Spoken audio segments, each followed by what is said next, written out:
प्यारे बच्चों, विराट बैच के 12th क्लास के सिलेबस में मैं हितेश गढ़वाल डिवाइन जेई की तरफ से आपका स्वागत करता हूं। अपना आज 12th क्लास का सिलेबस स्टार्ट होने वाला है। अपना first chapter electric field and charges आज अपन स्टार्ट करने वाले हैं। तो आज अपन क्या पढ़ने वाले हैं, पहले अपन वो देख लेते हैं। आज का मिशन अपना बच्चों, आज सबसे पहले मैं तुम्हें बताऊंगा चार्ज होता क्या है। सबसे पहले तो अपन पढ़ेंगे चार्ज एंड इट्स प्रॉपर्टीज।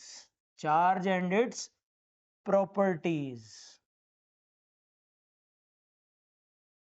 उसमें अपन चार्जेस के बारे में पढ़ेंगे कि क्या होता है। उसके बाद अपन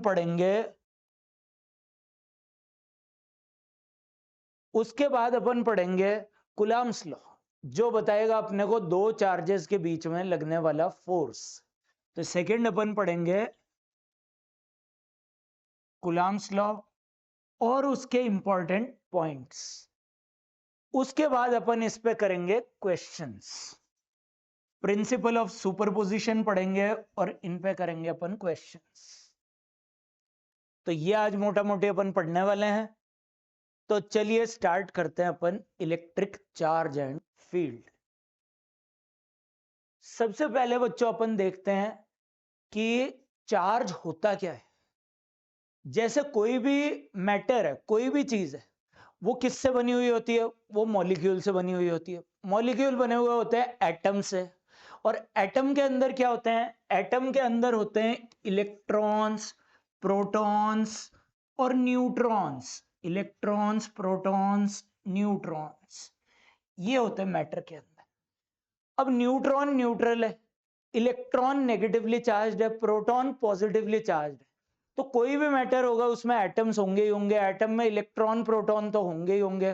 तो हर चीज में चार्ज तो होता ही होता है। तो अपन ऐसा बोल सकते हैं कि चार्ज है क्या? ये एक मैटर की प्रॉपर्टी है, फंडामेंटल प्रॉपर्टी है मैटर की। तो अपन बोल सकते हैं चार्ज क्या है? It is the property of matter, matter की प्रॉपर्टी है। और चीजें देखते हैं इसके बारे में और क्या है। नेक्स्ट, मैटर की प्रॉपर्टी है, इसको नापते कैसे हैं? क्या इसकी एसआई यूनिट है? तो एसआई यूनिट इसकी है कूलम्ब, COULOMB, कूलम्ब। साइंटिस्ट के नाम पे है, इसको कैपिटल C से डिनोट कर देंगे अपन। ये एसआई यूनिट है। अब कूलम्ब थोड़ी बड़ी यूनिट है, तो एक CGS यूनिट भी होती है, इलेक्ट्रोस्टैटिक यूनिट, या स्टैट कूलम्ब भी बोल सकते हो उसको।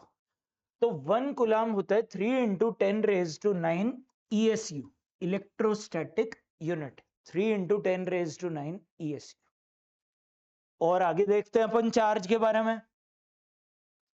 चार्ज बच्चों स्केलर क्वांटिटी है। दो तरह के चार्ज होते हैं वैसे, पॉजिटिव नेगेटिव। अब पॉजिटिव नेगेटिव कोई डायरेक्शन नहीं है, वो दो टाइप ऑफ चार्ज है। तो ये एक स्केलर क्वांटिटी है, इसका केवल अपन मैग्नीट्यूड समझा देते हैं, बाकी कोई डायरेक्शन वगैरह एक्सप्लेन करने की जरूरत नहीं होती, डायरेक्शन होती ही नहीं है इसकी। चार्ज दो तरह के होते हैं, negative charge and positive charge. अब अगली प्रॉपर्टी, लाइक चार्जेस, जैसे पॉजिटिव पॉजिटिव आपस में एक दूसरे को दूर भगाएंगे, नेगेटिव नेगेटिव भी दूर भगाएंगे, यानी लाइक चार्जेस रिपेल करेंगे और अनलाइक चार्जेस आपस में एक दूसरे को अट्रैक्ट करेंगे। तो ये सिंपल बचपन से पढ़ते हैं, इसमें कोई नई अनोखी बात है नहीं।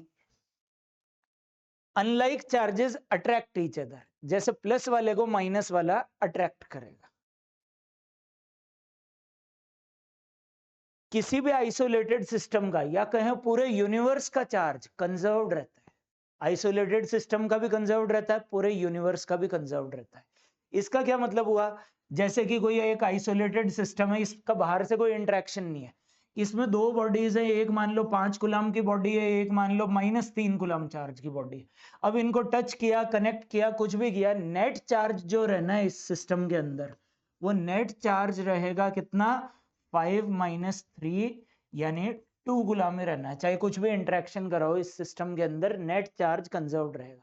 पूरे यूनिवर्स का भी नेट चार्ज कंजर्व्ड रहता है। जैसे तुम पढ़ोगे कुछ कुछ और reactions, beta decay, beta plus decay, beta minus decay, उनमें कई बार देख के लगता है कि इलेक्ट्रॉन एमिट कर रहा है न्यूक्लियस, लेकिन वो कोई एक्स्ट्रा चार्ज क्रिएट नहीं होता।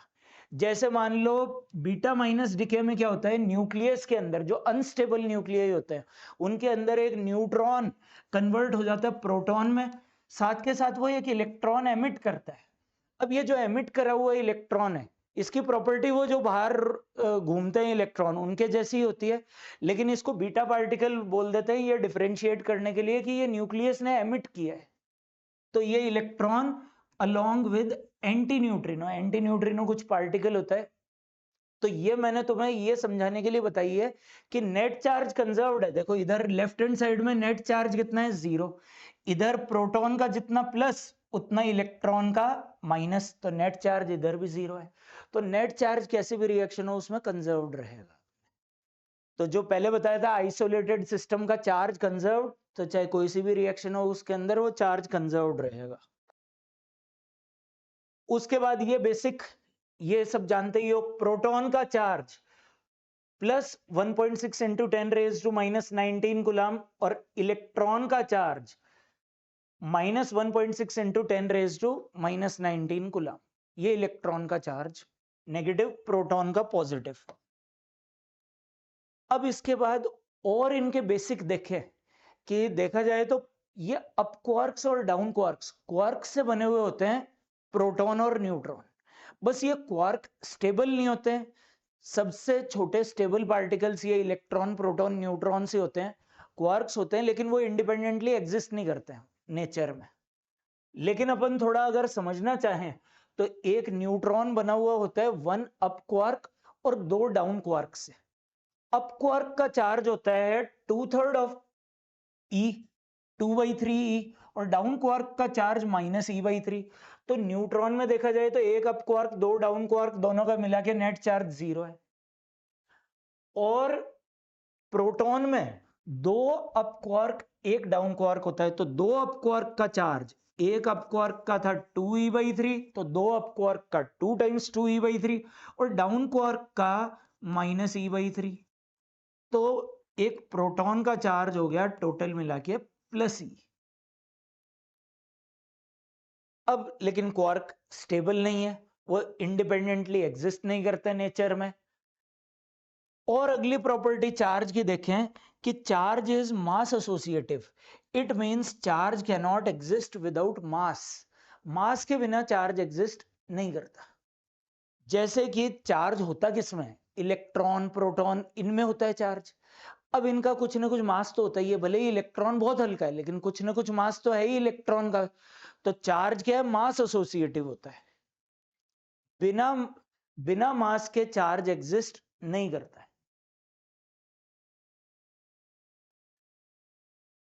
अब अपन अगली इंपॉर्टेंट प्रॉपर्टी चार्ज के बारे में कि चार्ज की हर कोई वैल्यू नहीं हो सकती।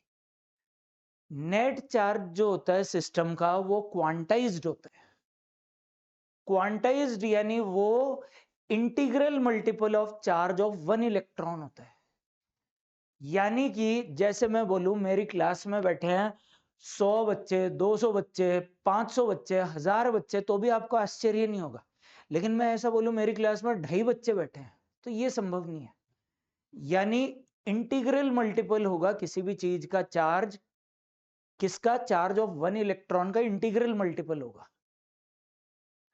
यानी इलेक्ट्रॉन के और छोटे टुकड़े नहीं करे जा सकते। तो जो भी नेट चार्ज होगा वो क्या होगा, एक इलेक्ट्रॉन के चार्ज का इंटीग्रल मल्टीपल होगा। इसको क्वांटाइजेशन ऑफ चार्ज बोलते हैं। यानी या तो किसी बॉडी का नेट चार्ज होगा 1 इलेक्ट्रॉन के बराबर, यानी उसका मैग्नीट्यूड पॉजिटिव हुआ तो 1.6 इंटू 10⁻⁻19 कूलम, या बॉडी का चार्ज हो जाएगा 2 इलेक्ट्रॉन के बराबर जो इसका डबल हो जाएगा 2 इंटू 1.6 इंटू 10⁻⁻19 कूलम, या 3 इलेक्ट्रॉन। इस तरह से एक इलेक्ट्रॉन के चार्ज का मल्टीपल में आएगा नेट चार्ज। हर कोई वैल्यू नहीं आ सकती। जैसे कि एग्जांपल में पूछूं, can a body have charge, can a body have charge 2 into 10⁻⁻19 coulomb. क्या किसी बॉडी में 2 इंटू 10⁻⁻19 कूलम चार्ज हो सकता है? तो क्या आंसर होगा आपका? क्या आप ऐसा सोच रहे हो कि कुछ भी हो सकता है चार्ज? नहीं, कुछ भी नहीं हो सकता। एक इलेक्ट्रॉन का charge 1.6 into 10 raise to minus 19, अगली पॉसिबल वैल्यू 2 इलेक्ट्रॉन के बराबर 3.2 into 10 raise to minus 19 coulomb है। अब ये जो मैंने बोली ये तो इन दोनों के बीच की वैल्यू है, ये हर कोई वैल्यू तो एग्जिस्ट कर ही नहीं सकती। तो इसका आंसर क्या आएगा? No, body can not have charge of 2 into 10 raise to minus 19। अब अपन आगे देखते हैं चार्ज की और प्रॉपर्टी। चार्ज इज इनवेरिएंट या नॉन रिलेटिविस्टिक। इसका क्या मतलब हुआ कि चार्ज इज इनवेरिएंट? मतलब चार्ज डज नॉट वेरी। जैसे मास तुमने 11th क्लास में पढ़ा हुआ है कि मास, रियल वेट, अपेरेंट वेट, अपन फ्लूइड में किसी बॉडी को डाल दें तो हल्की फील होएगी, एक्सेलरेटिंग फ्रेम में देख लें तो अलग मास आएगा, मून पे ले जाएं अलग वेट आ जाएगा। तो मास, वेट भी और मास भी फ्रेम ऑफ रेफरेंस पे डिपेंड करता है। जैसे कोई मास अगर v स्पीड से चल रहा है तो उसका रेस्ट मास m नॉट है, तो उसका मूविंग मास जो होगा वो m आ जाएगा m not upon under root 1 minus v square by c square. यानी रेस्ट मास अलग है, मूविंग मास अलग है। तो मास तो इस तरह से वेरी करता है, लेकिन चार्ज में ऐसा कोई वेरिएशन नहीं है। चार्ज को तुम किसी भी फ्रेम से देखो, रॉकेट में ले जाओ चार्ज को, रॉकेट की फ्रेम से देखो, चार्ज हमेशा सेम रहेगा। चार्ज इज इनवेरिएंट, ये नॉन रिलेटिविस्टिक। ये रिलेटिविटी के फॉर्मूले है जो आइंस्टाइन ने थ्योरी ऑफ रिलेटिविटी दी थी। Mass defect, time dilation, length contraction, वो सब चार्ज पे लागू नहीं होते। m नॉट है रेस्ट मास, m है मूविंग मास, v है स्पीड ऑफ गिवन बॉडी और c है speed of light in vacuum. चलिए नेक्स्ट देखते हैं। अब ये अपन ने, चलिए एक क्वेश्चन भी कर लेते हैं। बेसिक से एक क्वेश्चन है, find the number of electrons in 1 coulomb charge. -1 coulomb charge है, find number of electrons in 1 coulomb charge. Number of electrons in 1 coulomb charge कैसे करेंगे? जैसे अभी अपन ने फॉर्मूला देखा था कि जो नेट चार्ज किसी बॉडी में होता है वो integral multiple of charge of 1 electron होता है, Q is equal to n. अब मान लेते हैं n इलेक्ट्रॉन है उस बॉडी में, एक इलेक्ट्रॉन का चार्ज सीधा सीधा 1.6 इंटू 10 रेज टू माइनस 19 गुलाम होता है, याद रखना है। और टोटल n इलेक्ट्रॉन्स का चार्ज इंटू n, और ये टोटल चार्ज कितना करवाना है हमें? 1 गुलाम। तो यहां से n की वैल्यू आ जाएगी 1 upon 1.6 into 10 raise to minus 19। तो कितनी आ जाएगी ये सॉल्व करेंगे तो? ये ऊपर अपन 10 इंटू 10 की पावर 18 लिख देते हैं डिवाइडेड बाई 1.6, तो ये सॉल्व करके आ जाता है 6.25 इंटू 10 रेज टू 18। तो एक कूलम चार्ज में इतने इलेक्ट्रॉन्स आ जाते हैं। सिंपल क्वांटाइजेशन का। चलिए अब देखते हैं अपन इसके आगे कि बॉडी को चार्ज करेंगे किस तरह से। ये जो चार्ज आता है ये आता कैसे है?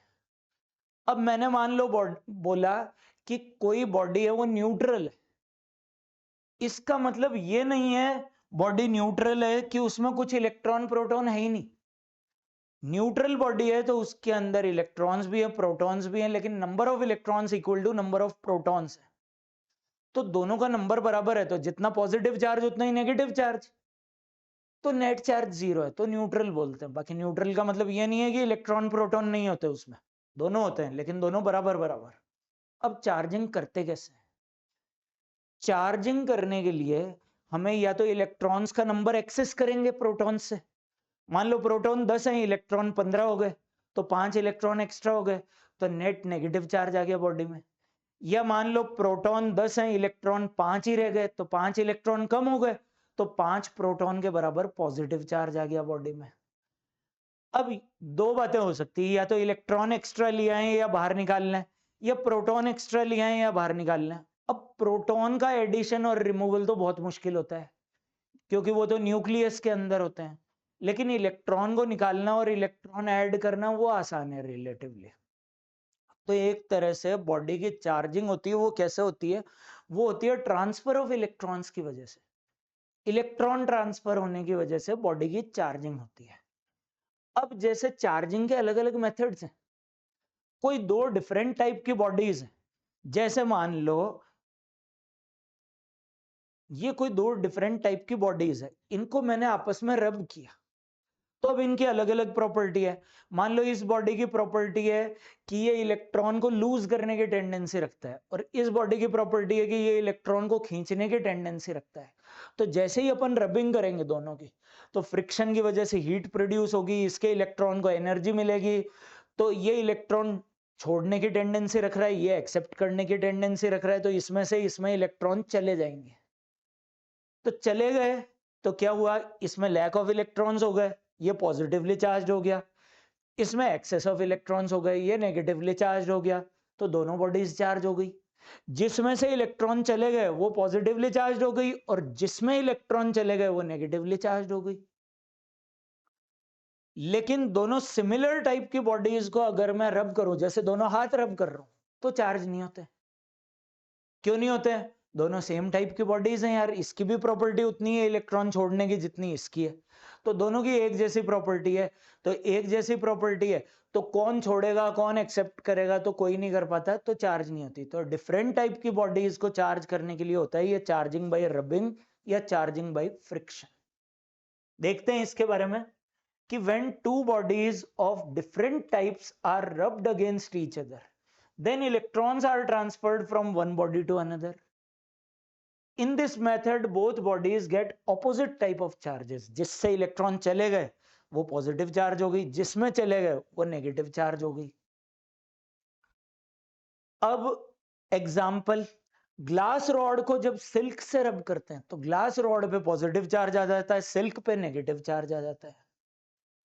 ऐसे ही एक इबोनाइट रॉड यानी एक प्लास्टिक की रॉड, उसको वुल से रब किया, वुल यानी ऊन से रब किया, तो इबोनाइट रॉड पे नेगेटिव चार्ज आ जाता है, वुल पे पॉजिटिव चार्ज आ जाता है। अब उन दोनों रॉड को, ग्लास रॉड इबोनाइट रॉड को पास लाते हैं, तो एक पॉजिटिव थी एक नेगेटिव थी, तो देखा गया अट्रैक्ट करते हैं एक दूसरे को। और दो सिमिलर ग्लास रॉड्स को सिल्क के साथ रब करके आपस में पास लाते हैं, तो वो रिपेल कर देते हैं, क्योंकि like charges repel each other. तो ये सिंपल एक्सपेरिमेंट्स होते हैं चार्जिंग के बारे में। अब ये तो इंसुलेटर्स चार्ज होते हैं इस मेथड से। कंडक्टर्स क्यों नहीं हो पाते हैं यार रबिंग से? क्योंकि यार कंडक्टर में फ्री इलेक्ट्रॉन होते हैं, वो इजीली ट्रांसफर हो जाते हैं, तो अपन ने रब करके ट्रांसफर भी करवा दिए। तो जिसमें चले गए इलेक्ट्रॉन वो नेगेटिव चार्ज बढ़ गया, तो वो लोअर पोटेंशियल पे आ जाता है, और जिसमें से चले गए वो पॉजिटिव चार्ज वो हायर पोटेंशियल पे। तो एक लोअर पे एक हायर पे। अब कंडक्टर में तो आसानी से वापस फ्लो हो जाएगा हाई से लो, तो फिर बराबर पोटेंशियल पे आ जाएंगे, फिर दोनों के न्यूट्रल हो जाएंगे दोनों बॉडीज। तो कंडक्टर ऐसे चार्ज नहीं हो पाते जनरली फ्रिक्शन से। अब कंडक्टर्स को कैसे चार्ज करते हैं वो अगला देखते हैं। कंडक्टर्स को अपन चार्ज करते हैं बच्चों सिंपल बाई कंडक्शन। अब कंडक्शन कैसे? एक ऑलरेडी चार्ज बॉडी एक अनचार्ज बॉडी के पास लिया हो, मान लो कि ये एक पॉजिटिवली चार्ज बॉडी है और ये दूसरी न्यूट्रल है, इसको चार्ज करना था हमें, ये न्यूट्रल है, तो जिसको चार्ज करना है उसके पास लिया हो पॉजिटिव चार्ज बॉडी, उससे टच कर दो, वायर से जोड़ दो, जैसे भी जोड़ दो। अब अपन ये और डिटेल में तो पोटेंशियल में पढ़ेंगे, लेकिन हल्का फुल्का आइडिया तो लग ही जाएगा कि ये वाला जिस पे पॉजिटिव चार्ज है वो क्या है? वो है हायर पोटेंशियल पे, और जो न्यूट्रल है वो इसके रिस्पेक्ट में हो गया लोअर पोटेंशियल पे। जो न्यूट्रल वाला है वो इसके रिस्पेक्ट में क्या हो गया? लोअर पोटेंशियल पे। तो लोअर पोटेंशियल पे है तो इसमें पॉजिटिव चार्ज आ जाएगा। असलियत में पॉजिटिव चार्ज फ्लो नहीं करता, फ्लो इलेक्ट्रॉन्स करते हैं। तो ऐसा मान लो इधर से इधर इलेक्ट्रॉन्स आ गए, तो इसमें से इसमें इलेक्ट्रॉन आ गए, लेफ्ट वाली में आ गए इलेक्ट्रॉन, तो लेफ्ट वाली का पॉजिटिव चार्ज कम हो जाएगा, राइट वाली का पॉजिटिव बढ़ जाएगा, तो दोनों चार्ज हो गई।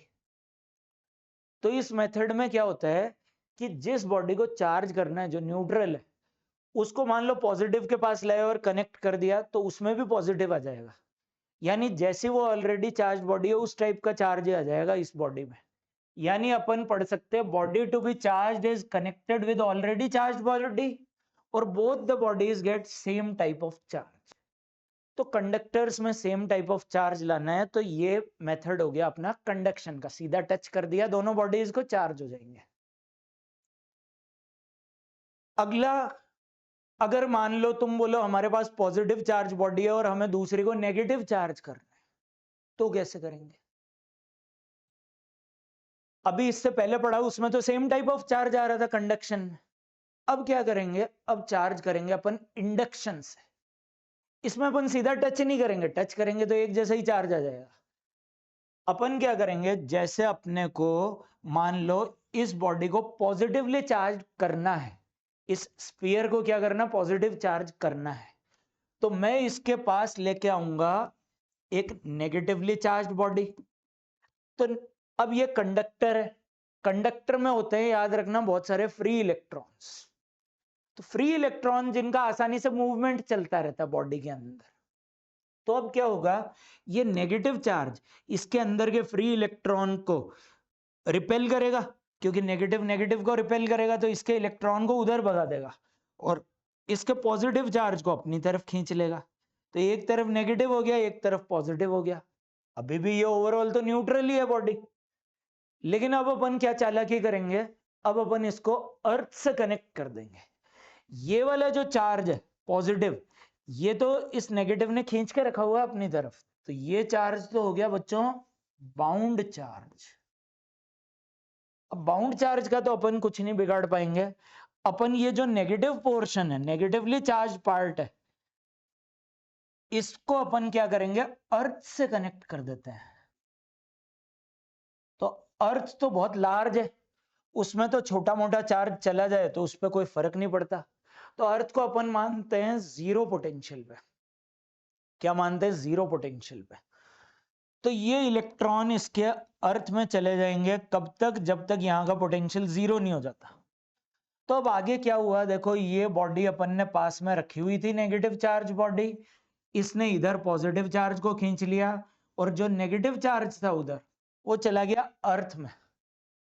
अब क्या करो, अर्थ का कनेक्शन हटा दो चालाकी से, इसमें ही अपन ने ये अर्थ का कनेक्शन हटा दिया, फिर इस बॉडी को दूर ले गए, रिमूव कर दो। अब इस बॉडी के नेगेटिव चार्ज ने यहां पॉजिटिव तो रखा हुआ था, अर्थ का कनेक्शन हटा दिया, तो ये पॉजिटिव चार्ज इसमें रह जाएगा परमानेंटली, बॉडी को कर दो रिमूव। तो अब देखो हुआ क्या, जिस तरह की हमारे पास बॉडी थी, नेगेटिवली चार्ज बॉडी थी, तो हमने उसकी मदद से दूसरी बॉडी को पॉजिटिवली चार्ज कर दिया, यानी ऑपोजिट टाइप ऑफ चार्ज लिया है अपन इस पे। तो ये चार्जिंग बाय इंडक्शन का मेथड हो गया, इसमें अपन ऑपोजिट चार्ज लेके आ गए। अब देखते हैं बच्चों आगे, अभी चार्जिंग देख ली अपन ने कि किस तरह से अपन ने चार्ज किया, चार्ज की प्रॉपर्टीज देख ली अपन ने। अब इसके बाद अपन देखेंगे कि चार्जेस, जैसे प्रॉपर्टी देखी थी कि like charges repel each other, unlike charges attract each other. Attraction repulsion है क्या, वो फोर्स ही तो है। तो चार्जेस एक दूसरे पे फोर्स कितना लगाएंगे, अब ये देखते हैं अपन। देखो कुलाम्स लॉ देता है हमें force between the two charges. जैसे दो चार्जेस हैं, चार्जेस का अपन ने नाम दिया Q1 और Q2, एक चार्ज का नाम Q1, दूसरे चार्ज का नाम Q2। अब ये Q1 Q2 मान लो एक दूसरे से कितनी दूरी पर है, R दूरी पर, इनके बीच का डिस्टेंस है R।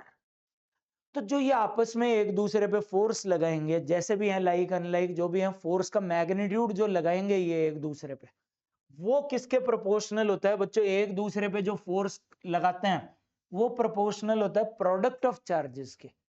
जैसे Q1 Q2 का आपस में जो फोर्स है वो Q1 Q2 के प्रोडक्ट के प्रोपोर्शनल, और किसके बीच के डिस्टेंस के स्क्वायर के इनवर्सली प्रोपोर्शनल। फोर्स प्रोपोर्शनल है R स्क्वायर के इनवर्सली, यानी मैंने डिस्टेंस डबल कर दिया, R डबल कर दिया तो R स्क्वायर 4 गुना हो गया, यानी फोर्स 1/4 हो गया इसका मतलब। तो डिस्टेंस के स्क्वायर के इनवर्सली प्रोपोर्शनल है। दोनों प्रोपोर्शनैलिटी को कंबाइन करें तो फोर्स आ गया proportional to Q1 Q2 by r square. अब ये तो प्रोपोर्शनैलिटी है। प्रोपोर्शनैलिटी के जगह अगर तुम इक्वल टू लगा दो तो तुम्हें लगाना पड़ेगा एक कांस्टेंट, और वो कांस्टेंट अपन ने कुलाम बाबा के नाम पे कुलाम्स कांस्टेंट रख दिया उसका नाम। तो फोर्स प्रोपोर्शनल था Q1 Q2 by r square के, और प्रोपोर्शनैलिटी कांस्टेंट लगा दिया के को अपन ने बोल दिया कुलाम्स कांस्टेंट। अब कुलाम्स कांस्टेंट की वैल्यू क्या होती है, उसकी यूनिट्स क्या होती हैं, वो भी समझ लेते हैं साथ के साथ। तो जो कुलाम्स कांस्टेंट होता है उसकी एसआई यूनिट में वैल्यू होती है 9 इंटू 10 रेज टू 9, और यूनिट आएगी न्यूटन मीटर स्क्वायर पर कुलाम स्क्वायर। यूनिट निकाल सकते हैं अपन आसानी से, ये फॉर्मूला बता दिया इससे। जैसे इसमें के को इधर ले जाओ, एक तरफ रखो, आर स्क्वायर को मल्टीप्लाई Q1 Q2 को डिवाइड, तो फोर्स की यूनिट जानते हो न्यूटन होती है, आर स्क्वायर की मीटर स्क्वायर, और Q1 Q2 चार्ज की कुलाम इंटू कुलाम, तो न्यूटन मीटर स्क्वायर पर कुलाम स्क्वायर।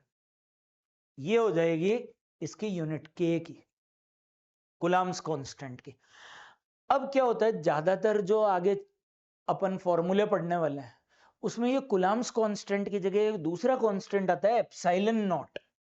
ये इसको बोलते हैं एप्सिलॉन, और जीरो लगा दिया तो एप्सिलॉन नॉट बोल देते हैं, या एप्सिलॉन जीरो भी बोल देते हैं। अब क्या है कि ये के जो कुलाम्स कांस्टेंट है इसको अपन लिख सकते हैं 1/4 पाई एप्सिलॉन नॉट। अब ये एप्सिलॉन नॉट कौन सी चिड़िया आ गई, ये एप्सिलॉन नॉट हो गई परमिटिविटी ऑफ फ्री स्पेस। अब ये परमिटिविटी ऑफ फ्री स्पेस का मतलब क्या हुआ, नाम सुन के ऐसा लग रहा है कि परमिटिविटी ज्यादा है मतलब परमिट ज्यादा कर रहा है, लेकिन होता उल्टा है। परमिटिविटी ज्यादा होती है किसी मीडियम की तो उस मीडियम में चार्ज का इफेक्ट थोड़ा कम आता है, वो मीडियम की प्रॉपर्टीज के कारण है। तो देखा जाए तो तुम्हें भी समझ में आ रहा होगा कि ये परमिटिविटी डिनोमिनेटर अगर ज्यादा होगा तो के कम होगा, के कम हो गया तो फोर्स भी कम हो जाएगा, यानी थोड़ा इफेक्ट कम हो जाएगा नेट। ऐसा समझ सकते हो एक बार के लिए तुम, ये एप्सिलॉन नॉट ज्यादा होगा तो इफेक्ट थोड़ा कम हो जाएगा। यानी मैंने लिखा permittivity shows the difficulty with which electric field is formed in the given medium. अब वो इलेक्ट्रिक फील्ड अपन बाद में पढ़ेंगे, एक बार के लिए ये समझ लो कि परमिटिविटी ये है कि कितनी डिफिकल्टी से ये एक दूसरे पे फोर्स लगा पा रहे हैं चार्ज। परमिटिविटी ज्यादा होगी तो नेट फोर्स कम हो जाएगा चार्जेस पे, इसके बारे में और डिटेल में डिस्कस करेंगे।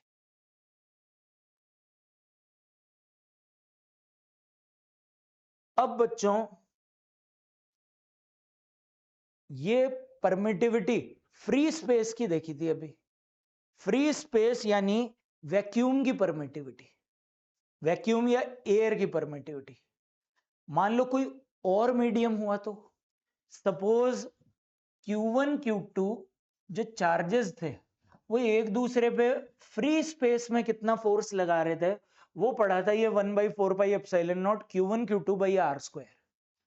अब फ्री स्पेस में क्या कहीं पे भी रख दिया, इनको पानी में भी डाल दिया, तो भी याद रखना Q1 तो Q2 पे हमेशा इतना ही फोर्स लगाएगा 1/4 pi epsilon naught Q1 Q2 by r square. Q1 Q2 पे इतना ही लगाएगा, एप्सिलॉन नॉट है फ्री स्पेस की परमिटिविटी, लेकिन पानी में डाल दिया तो भी Q1 Q2 पे उतना ही लगाएगा। लेकिन पानी में डाल दिया दोनों चार्जेस को Q1 और Q2 को, तो Q1 या Q2 पे नेट फोर्स बदल जाएगा। अब ये नेट फोर्स कैसे बदल जाएगा वो देखते हैं अपन। जैसे कि मान लेते हैं अपन ये नीले कलर का पानी बना दिया, पानी में डाल दिया Q1 Q2 को। सपोज ये Q1 Q2 क्या है, पॉजिटिवली चार्ज, तो पॉजिटिव चार्ज क्या करेगा, पानी के नेगेटिव इलेक्ट्रॉन्स को अपनी तरफ खींचेगा, तो ये मीडियम में से नेगेटिव चार्ज को थोड़ा अपने पास खींच लेगा, तो इस तरह से मीडियम में कुछ चार्जेस का इंडक्शन होगा। उस वजह से Q1 और Q2 पे नेट फोर्स बदल जाता है मीडियम के अंदर। आपस में Q1 Q2 हमेशा एक दूसरे पे यही लगाएंगे 1/4 pi epsilon naught Q1 Q2 by r square, लेकिन मीडियम के आने की वजह से इन पे नेट फोर्स बदल जाता है। क्यों बदल जाता है, क्योंकि मीडियम में भी चार्जेस इंड्यूस हो जाते हैं, तो इस वजह से नेट फोर्स बदल जाता है। तो यही लिखा Q1 always applies, ये force on Q2, but net force on Q2 changes due to charges induced in the medium. Medium के अंदर जो चार्जेस इंड्यूस हो गए उसकी वजह से नेट फोर्स बदल जाएगा। अब बदल गया तो हो कितना गया? हो इतना गया कि जो 1/4 पाई एप्सिलॉन नॉट लिखा था, एप्सिलॉन नॉट की जगह एप्सिलॉन मीडियम का आ गया, और Q1 Q2 by r square तो है ही। अब ये नेट फोर्स आ जाएगा। अब ये एप्सिलॉन मीडियम की परमिटिविटी, वैक्यूम की परमिटिविटी, इनमें क्या रिलेशन है आपस में, ये देखते हैं। जैसे मान लो वैक्यूम की परमिटिविटी जितनी है, पानी की परमिटिविटी उससे 80 टाइम्स होती है, लगभग 80 गुना। तो यानी अपन बोल सकते हैं कि permittivity of water is 80 times permittivity of free space, यानी 80 इसकी रिलेटिव परमिटिविटी हो गई। ये फ्री स्पेस से 80 गुना परमिटिविटी है इसकी, तो 80 हो गई रिलेटिव परमिटिविटी। अब तो अपन बोल सकते हैं रिलेटिव परमिटिविटी है permittivity of given medium upon permittivity of free space, ये रिलेटिव परमिटिविटी होगी। ये आगे यहां लिख रखा है, रिलेटिव परमिटिविटी होती है permittivity of given medium upon permittivity of free space. इसको इधर ले जा सकते हैं, तो मीडियम की परमिटिविटी होगी epsilon naught into epsilon r, ये मीडियम की परमिटिविटी होगी। तो मीडियम के अंदर अपन नेट फोर्स बोल सकते हैं चार्ज पे कितना, ये एप्सिलॉन मीडियम को लिख दिया epsilon naught into epsilon r, और Q1 Q2 by r square, ये नेट फोर्स हो गया। तो मीडियम के अंदर देखा जाए तो जैसा वैक्यूम में फोर्स था 1/4 pi epsilon naught Q1 Q2 by r square, ये जो वैक्यूम में फोर्स था इसका 1/एप्सिलॉन आर टाइम्स हो गया। यानी मीडियम के अंदर फोर्स इन मीडियम वो कितना हो गया, ये वाली चीज तो वैक्यूम में फोर्स है, force in vacuum divided by epsilon r, ये मीडियम के अंदर फोर्स हो गया। यानी मीडियम के अंदर नेट फोर्स चार्ज पे हो गया डिवाइडेड बाई रिलेटिव परमिटिविटी। जैसे पानी की बताई थी रिलेटिव परमिटिविटी 80 है, यानी दो चार्जेस हवा में जो उन पे नेट फोर्स लग रहा है, पानी के अंदर उनमें नेट फोर्स लगेगा 1/80 टाइम्स। आपस में तो उतना ही लगा रहे हैं, लेकिन पानी में जो चार्जेस इंड्यूस हुए उनके कारण घट गया नेट फोर्स। तो ये अपन ने देखा मीडियम के अंदर फोर्स वगैरह। अब अपन बढ़ते हैं आगे। अब अपन कूलम्ब्स लॉ के बारे में कुछ इंपॉर्टेंट पॉइंट्स देखते हैं कि जो चार्जेस हैं, बताया था एक दूसरे पे के Q1 Q2 by r square force लगाते हैं, वो लगाते किधर हैं, कौन से डायरेक्शन में लगाते हैं। जैसे ये Q1 है, ये Q2 है, Q1 Q2 पे ऐसा नहीं कि हर कहीं लगा देगा, इधर भी लगा देगा इधर भी, ऐसा नहीं होगा। किधर लगाएंगे, अगर दोनों लाइक चार्जेस हैं तो एक दूसरे को रिपेल करेंगे, यानी Q1 Q2 को क्या करेगा, दूर भगाएगा। Q1 Q2 पे उधर लगाएगा और Q2 Q1 पे उल्टा इधर भगाएगा। तो देखा जाए तो Q1 ने Q2 पे उधर धक्का लगाया, Q2 ने Q1 पे इधर धक्का लगाया, तो एक तरह से एक्शन रिएक्शन भी हो गया। तो Q1 ने Q2 पर उधर लगाया, Q2 ने Q1 पे इधर लगाया, तो ये एक्शन रिएक्शन पेयर भी बन रहा है। तो Coulomb's law forms action reaction pair. अब ये कोई बड़ी बात नहीं है, एक्शन रिएक्शन पेयर तो हर फोर्स का बनता है, खाली सूडो फोर्स को छोड़ के। तो कूलम्ब्स लॉ ने भी बना लिया एक्शन रिएक्शन पेयर। और क्या बोल सकते हैं कि ये जो फॉर्मूला है ये किसके लिए वैलिड है, valid only for point charges. Point charges का क्या मतलब हुआ, मान लो मैं बोलूं कि उसकी साइज होनी चाहिए 1 सेंटीमीटर, तो तुम बोलोगे यार और छोटा कर दो, 1 माइक्रोमीटर कर दो या एंगस्ट्रॉम में ले जाओ। तो पॉइंट का मतलब ये नहीं होता कि 1 सेंटीमीटर हो, या पॉइंट का मतलब ये होता है कि जो बीच का सेपरेशन है, आर है बीच का डिस्टेंस, उसके कंपैरिजन में चार्जेस की साइज बहुत छोटी है, तो उसी के लिए लगेगा ये फॉर्मूला। अब ऐसा क्यों, ये समझते हैं अपन कि ऐसा क्यों। तो देखो मान लो ये बड़ी बड़ी बॉडीज है, इनमें सब जगह चार्ज फैला हुआ है, ये पॉइंट मासेस नहीं है, पॉइंट चार्जेस नहीं है। तो अब इनमें सीधा k q1 q2 by r square नहीं लगा सकते हैं, क्योंकि इन दोनों पॉइंट्स के बीच का r कुछ और है, इन दोनों पॉइंट्स के बीच का डिस्टेंस कुछ और है, इन दोनों चार्जेस के बीच का डिस्टेंस कुछ और है। तो अलग अलग जगह डिस्टेंस ही अलग अलग है, अलग अलग जगह r अलग अलग है। तो r अलग अलग है, तो सीधा कैसे लिख पाएंगे k q1 q2 by r square. तो इसलिए ये फॉर्मूला पॉइंट चार्जेस के लिए, और अपन बोल सकते हैं एंड स्फेरिकली सिमेट्रिक सिस्टम्स के लिए, स्फेरिकली सिमेट्रिक सिस्टम्स के लिए। अब वो कैसे, वो डिटेल में तो बाद में पढ़ेंगे, अभी के लिए ये समझ सकते हो कि स्फीयर जो होता है, स्फीयर में सिमेट्रिकल चार्ज डिस्ट्रीब्यूशन, वो बाहर वाले किसी पॉइंट के लिए सेंटर पे रखे हुए पॉइंट चार्ज की तरह बिहेव कर लेता है। तो स्फीयर का सारा चार्ज उसके सेंटर पे मान के कर सकता है। ये बाद में और डिटेल में पढ़ लेंगे, सॉलिड स्फीयर, होलो स्फीयर, ये सब। अब अपन बच्चों इस पे करते हैं जो अपन ने अभी तक का पढ़ा, ये फोर्स वगैरह कितना लगाते हैं, किधर लगाते हैं, इस पे कुछ क्वेश्चंस करते हैं। तो बच्चों क्वेश्चंस में सबसे पहले तो अपन बना लेते हैं एक इक्विलेटरल ट्रायंगल। मान लेते हैं इक्विलेटरल ट्रायंगल की 3 वर्टिसेस पे 3 पॉइंट चार्जेस हैं, Q Q Q। ये लिखा 3 charges are on the vertices of an equilateral triangle, find force on A due to other 2 charges. मान लो कि इसका नाम मैंने लिख दिया A, इस पे बाकी दोनों की वजह से, B और C की वजह से फोर्स कैलकुलेट करना है। सपोज ये इक्विलेटरल ट्रायंगल है, इसकी साइड है A। अब इस A पे फोर्स कैलकुलेट करना है बाकी दोनों के कारण। तो ये लगाएंगे किधर फोर्स, तीनों मैंने Q Q Q लिखे हैं, यानी तीनों सिमिलर टाइप के, तीनों पॉजिटिव पॉजिटिव मान लेते हैं अपन। तो तीनों अगर पॉजिटिव हैं तो रिपेल करेंगे एक दूसरे को। तो ए पे किधर फोर्स लगेगा, पहले ए पे देख लेते हैं, बी के कारण कहां लगेगा। देखो बी भी पॉजिटिव, ए भी पॉजिटिव, तो बी ए को दूर भगाएगा, दूर भगाएगा यानी खुद से अवे फोर्स लगेगा। तो force on A due to B, line joining के अलोंग लग रहा है, लाइन ज्वाइनिंग के अलोंग, और रिपेल कर रहे हैं तो away from charge, B A को खुद से दूर भगाएगा। तो इधर लगा, कितना लगा, मान लेते हैं एफ। एफ की वैल्यू कितनी बोलो, एफ की वैल्यू जो अपन ने पहले पढ़ी थी, के Q1 Q2 by r square.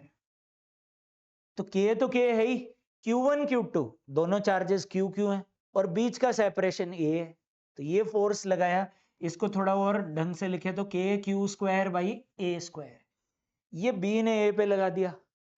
अब इसी तरह से बच्चों यहां पे ये C भी A पे लगाएगा, कहां लगाएगा C A पे, सी भी क्या करेगा, ए को रिपेल करेगा, क्योंकि दोनों प्लस प्लस है। तो दोनों प्लस प्लस हैं तो बच्चों एक दूसरे को करेंगे रिपेल। तो सी ए पे फोर्स लगाएगा खुद से अवे, वो भी कितना, वो भी यही लगाएगा, क्यू क्यू चार्जेस है, बीच का सेपरेशन है, तो k q square by a square c ने लगाया। अब यार दोनों ने सेम ही लगाया तो दोनों को एफ मान लो।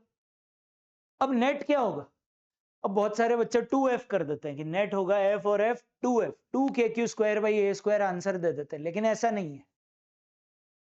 क्यों नहीं है, अरे फोर्स स्केलर क्वांटिटी थोड़ी होता है जो सीधा ही ऐड कर दोगे, फोर्स होता है वेक्टर क्वांटिटी। तो उसको वेक्टर के फॉर्मूले के हिसाब से, वेक्टर लॉज के हिसाब से रिजल्टेंट निकालना पड़ेगा, वेक्टर के हिसाब से लेते हैं रिजल्टेंट। जैसे ये दो फोर्सेस हैं, कितने एंगल पे हैं एक दूसरे से, इक्विलेटरल ट्रायंगल का हर एक एंगल कितना होता है, 60 डिग्री। तो 60 का वर्टिकली ऑपोजिट इधर भी 60 डिग्री। तो एफ और एफ दो फोर्सेस लग रहे हैं एक दूसरे पे बच्चों 60 डिग्री पे। तो 60 डिग्री पे, अब तुम जानते होंगे 11th में पढ़ा हुआ है, नहीं पढ़ा हुआ हो तो दोबारा रिवाइज करा देता हूं। दो वेक्टर है ए और बी, एक दूसरे से थीटा एंगल पे, तो जो इनका triangle law of vector addition के हिसाब से पढ़ा हुआ है, रिजल्टेंट जो आता है इनका वो कितना आता है, वो रिजल्टेंट का फॉर्मूला होता है under root a square plus b square plus 2ab cos theta. Theta है angle between the two vectors a and b. तो अब ए और बी दोनों यहाँ पे एफ है, दोनों वेक्टर जिनका रिजल्टेंट लेना है वो क्या है, एफ है। तो ए की जगह भी अपने रख दो एफ और बी की जगह भी रख दो एफ।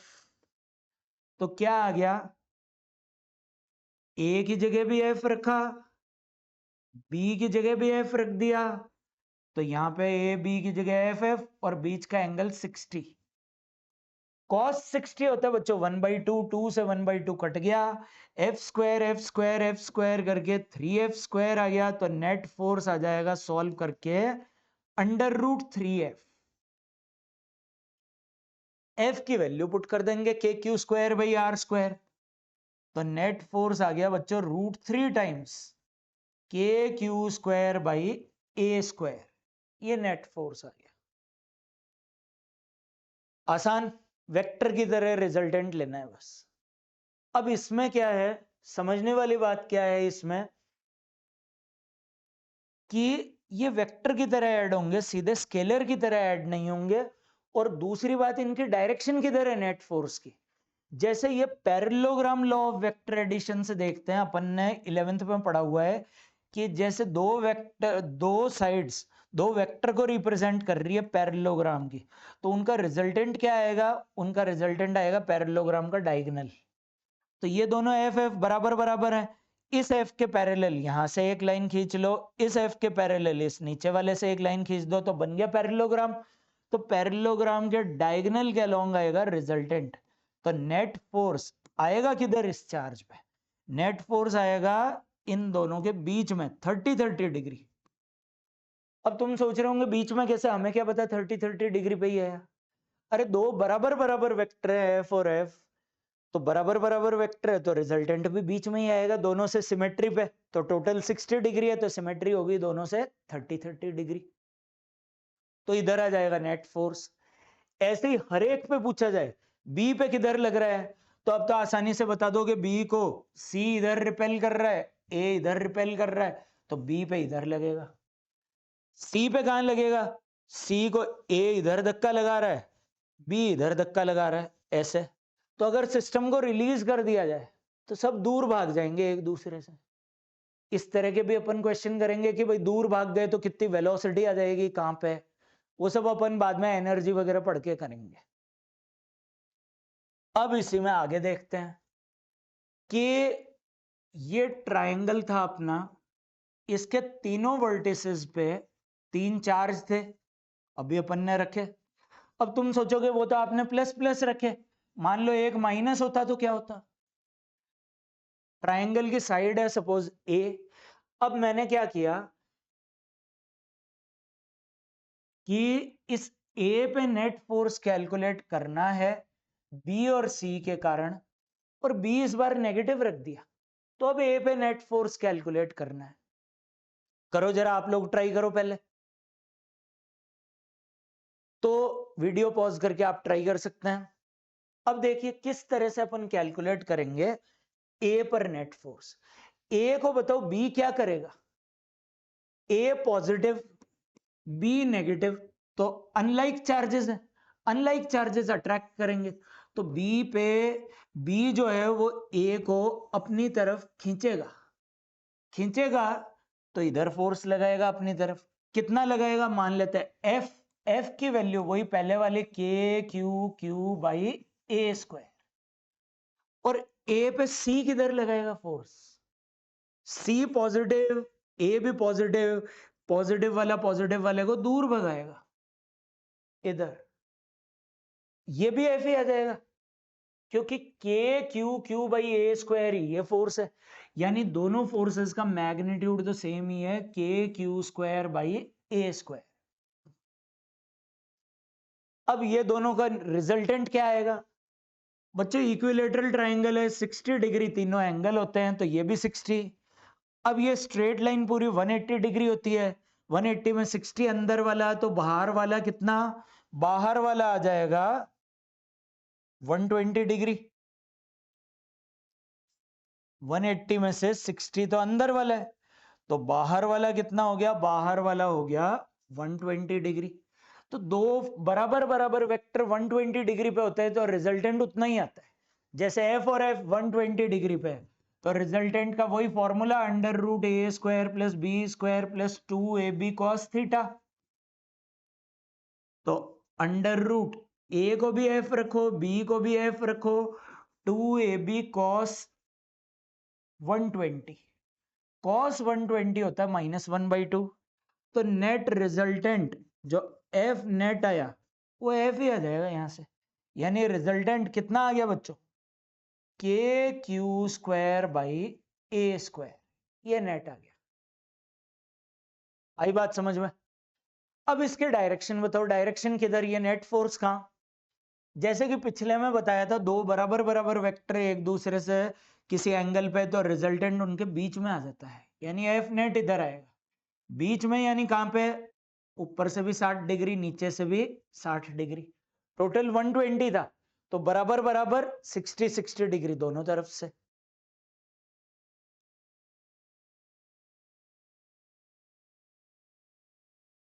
चलिए फिर ये तो 3 चार्जेस थे, 4 हुए तो एक 4 का भी कर लेते हैं। जैसे कि मान लो 4 चार्जेस रखे हुए हैं एक स्क्वायर के कॉर्नर्स पे, 4 charges are placed at the corners of a square. Find force on charge at A due to other charges. मान ले इसका नाम A लिख लिया, यहां सब जगह Q Q Q Q, ये 4 चार्जेस A पे, बाकी सबकी वजह से फोर्स कैलकुलेट करना है, A साइड का स्क्वायर है, स्मॉल a साइड का स्क्वायर है। करो जरा A पे कैलकुलेट। अब तुम लोग सोच रहे होंगे कि 2 का रिजल्टेंट तो आपने बता दिया, लेकिन ये तो ए पे 3 चार्जेस फोर्स लगा रहे हैं, तो 3 का रिजल्टेंट कैसे करें? चलो पहले डायरेक्शन देखते हैं, किधर लगाएंगे फोर्स ए पर, बाकी दोनों किधर लगाएंगे। जैसे मान लेते हैं, नाम लिख लेते हैं बी सी और डी, तो ए पर यार बी दोनों लाइक चार्जेस है, सब प्लस प्लस है, तो ए को बी रिपेल करेगा, दूर भगाएगा, तो बी ने ए पे उधर धक्का लगाया, कितना फोर्स मान लेते हैं एफ, जो कि हो जाएगा KQ/a²। अब ए पे डी किधर लगाएगा, डी भी प्लस है, ये भी पॉजिटिव पॉजिटिव पॉजिटिव रिपल्शन, ए को डी भी रिपेल करेगा, दूर भगाएगा, कितना फोर्स, वही KQ²/a²। ये मैं लिख देता हूं, चलो एफ एफ लिख दिया दोनों को। अब ए पे सी कहां लगाएगा, सी देखो वो भी रिपेल करेगा ए को, और स्क्वायर की अगर साइड ए है तो डायगोनल हो जाएगा उसका √2a, तो ए को सी क्या करेगा, रिपेल ही करेगा, और डायगोनल के अलोंग लगाएगा, अलोंग द लाइन जॉइनिंग लगता है फोर्स। अब स्क्वायर का जो डायगोनल होता है वो बीच में आता है 45 डिग्री पे, तो ए पे सी ने इधर बीच में फोर्स लगा दिया 45 डिग्री पे। ये अलग आ जाएगा थोड़ा, क्योंकि डिस्टेंस भी √2a हो गया, तो ये मान लिया एफ डैश आ गया। एफ डैश की वैल्यू लिख लेते हैं, जो ए पे सी ने लगाया उसका नाम बोल दिया एफ डैश। अब एफ डैश कितना लगा, KQQ बीच का डिस्टेंस है √2a, तो KQQ/√2a का स्क्वायर, तो ये आ जाएगा कितना, KQ²/2a², ऊपर वाला KQ²/a²।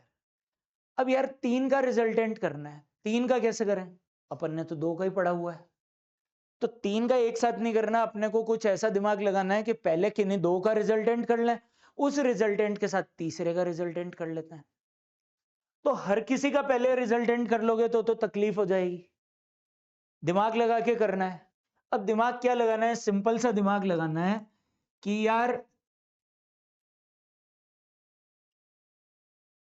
जैसे कि ए पे बी ने इधर लगाया था, ए पे डी ने इधर लगाया था, तो अगर इन दोनों एफ एफ का रिजल्टेंट कर लूं 90 डिग्री वालों का, तो ये बराबर बराबर वेक्टर, तो रिजल्टेंट बीच में आएगा, बीच में यानी दोनों तरफ से 45 डिग्री पे आएगा, तो एफ और एफ एक दूसरे से 90 डिग्री पे हैं, तो रिजल्टेंट 90 डिग्री वाले वेक्टर का तो सीधा पाइथागोरस थ्योरम, कितना हो जाएगा, √2f। तो इन एफ और एफ का रिजल्टेंट तो आ गया √2f, और जो तीसरा चार्ज रखा हुआ है सी वाला, वो लगा रहा है एफ डैश। अब वो भी कहां लगा रहा है? 45 डिग्री पे। तो अब तीसरे के साथ रिजल्टेंट कर लें तो तीसरा भी इधर ही है, एफ डैश। तो अब ये तीसरा वाला और पहले दो का रिजल्टेंट सेम डायरेक्शन में, सेम डायरेक्शन वाले वेक्टर को तुम जानते हो सीधे ही जोड़ दें, सेम ही डायरेक्शन में लगे हैं तो सीधे ही जोड़ दो। तो ये √2f प्लस एफ डैश, ये मिला के हो गया नेट फोर्स। कितना आ जाएगा? √2 टाइम्स kq²/a², ये तो f की वैल्यू पुट कर दी, प्लस f डैश की वैल्यू kq²/2a², kq²/2a²। तो क्या आ गया नेट? kq²/a² कॉमन ले लिया, एलसीएम ले लिया नीचे 2, तो 2√2 + 1। आई बात समझ में? तो इस तरह से पहले किन्हीं दो का रिजल्टेंट लेते हैं, फिर तीसरे का रिजल्टेंट उनके रिजल्टेंट के साथ ले लेते हैं। अब मान लो पहले तुम ऐसे करते हैं, एफ और एफ डैश का रिजल्टेंट ले लिया कहीं बीच में, तो फंस जाते। तो वो काम नहीं करना, पहले ही थोड़ा दिमाग लगा के काम करना है कि पहले दोनों 90 डिग्री वालों का कर लिया तो दिख रहा है बीच में आएगा, बीच वाले का उसके साथ सीधा जोड़ दिया। तो इस तरह से करेंगे।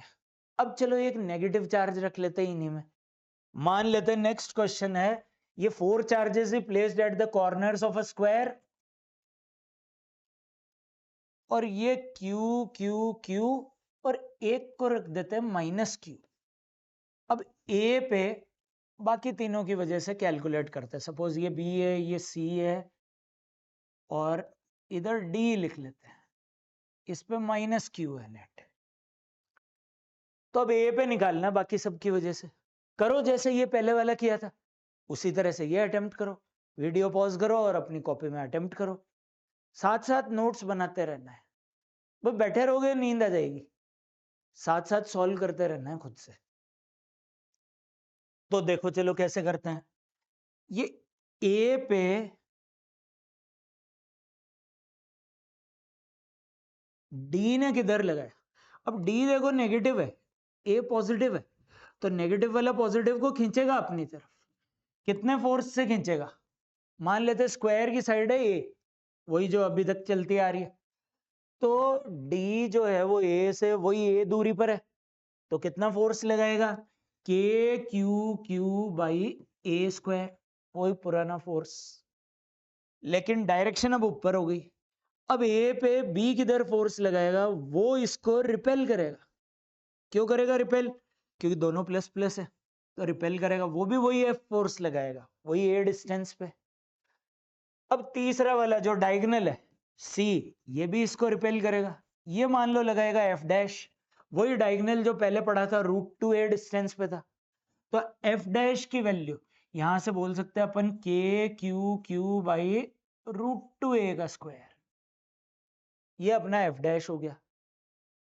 अब देखो इन तीनों का रिजल्टेंट करना है, तो वही पहले थोड़ा दिमाग लगाना है कि पहले कौन से दो का रिजल्टेंट करें।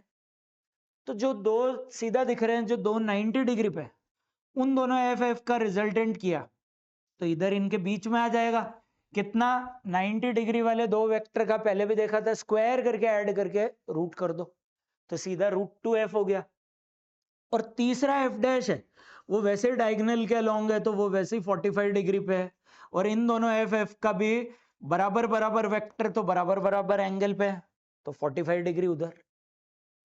तो अब ये जो इन दो का रिजल्टेंट आया था √2f, उसका तीसरे वाले एफ डैश के साथ रिजल्टेंट कर दो, इन दोनों के बीच में भी 90 डिग्री एंगल हो गया, तो नेट फोर्स क्या बोल सकते हैं? 90 डिग्री पे वैसे स्क्वायर करके ऐड करके रूट, तो √2f का स्क्वायर प्लस एफ डैश का स्क्वायर। तो ये कर लो इनका रिजल्टेंट।